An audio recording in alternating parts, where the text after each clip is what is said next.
Bin ich Deutscher? Nein. Bin ich Amerikaner? Nein. But speaking of orangutan, the monologue in Bastards about King Kong with the card game. Oh, yeah. Thinking about creatures that are apes. Yeah. When I first read that scene about was I brought in chains, was I brought in slavery. Yeah. Als ich in Amerika ankam, wurde ich da in Ketten zur Schau gestellt. Ja. It's so obvious now, but I had never put King Kong in that context. I don't know how you can. I had never thought about it. I'd see, to me, as a kid, it's the monster on top of the Empire State Building. Look, as a kid, I had never thought... As a child, I wasn't thinking about the slavery metaphor there. No, it was was that one of your favorite films? Yeah, it absolutely was. Yeah, he was a big monkey, and I loved that big monkey. The movie would have to be more about a big monkey for it to have the pop cultural resonance that it has and the purchase that it has over the years. To me, once I became of age and I could see it, it's a complete metaphor for the tribulations of the black male in American white society. Weaving it in the card game in Inglourious Bastards. But, you know, by the way, I think a lot of people saw Bastards and went, I know a lot of people watched Inglourious Bastards, and after that card game where he talks about King Kong and through the guessing. Yeah. Bin ich die Geschichte des Negers in Amerika? Nein. Also dann muss ich King Kong sein. People went back and they rewatched the film in a way that they never had before. But you I'm sure there's quite a few subtextual writers who've written about it before Bastards. But a lot of people aren't reading those writers. No, I agree. A lot of people, I'm not saying that you were the first one to write about it. Yeah. But you were the first one to put it in a pop culture movie that has nothing to do with King Kong or subtextual slavery. You're just watching this war movie and suddenly you get this nugget of information that really stuck with a lot of people. One of the things I think that's actually truly great about King Kong is I almost think it's and again, what actually makes this so meaningful is how much time and work was put into the movie to say that it's an accidental classic, a movie that required so much work. But I do think it is an accidental classic. The things that make King Kong truly great, I don't think are coming from Ernest B. and Merian C., the co-directors. I think they are coming from great white hunter racist vibe, which would fit in with the movies that they did before this. They're going into uncharted territory and filming these exotic lands, whether it be the Orient or Africa, very much making them, this is not civilization, these are the others, and aren't these others fascinating? And they're so not us. So it was their inherent racism, or whatever that was. Rather than put it on them, but I do think that that is a bit of the case. I think Carl Denham is them, and he is coming from a completely different place than where the soul of the movie is. They don't treat the natives with utter and complete contempt, but they treat them as non-human others, maybe not completely wrapped up in contempt, but they are treated as others to not be necessarily considered in any way, shape, or form. That's why they lead Kong right back to them. Even if you look at the relation, and just, the way they just kill everything that comes in their path, like great white hunters, without any worry about what they're doing in this island and how they're doing it.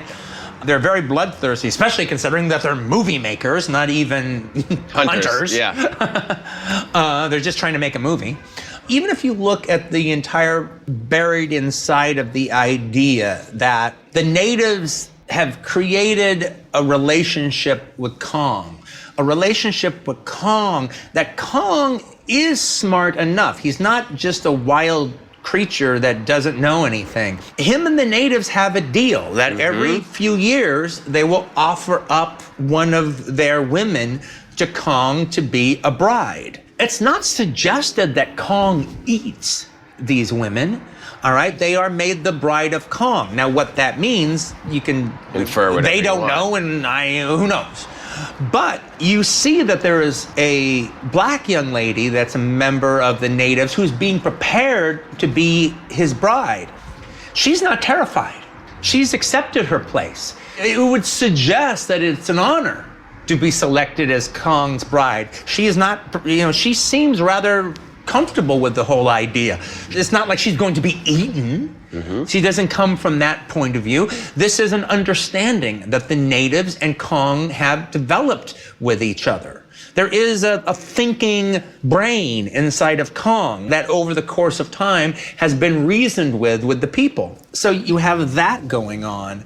One of the things that actually bothered me when I was a kid, and I think still bothers people to this day, of how Kong defends Fay Wray at every step of the way.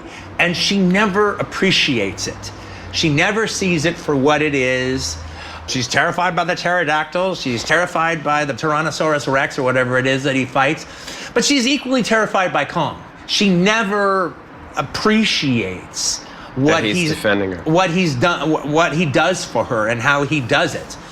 So I think the true auteur of King Kong is Willis O'Brien, because if you look at the original posters of King Kong, Kong is far more a monster. Mm-hmm. And like he has teeth that like almost like saber-toothed tiger.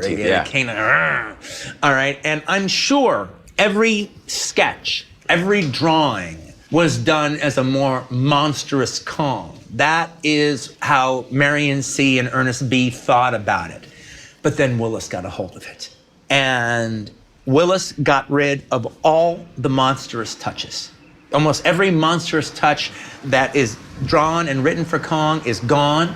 And the whole idea, Willis, was to make him as human as possible.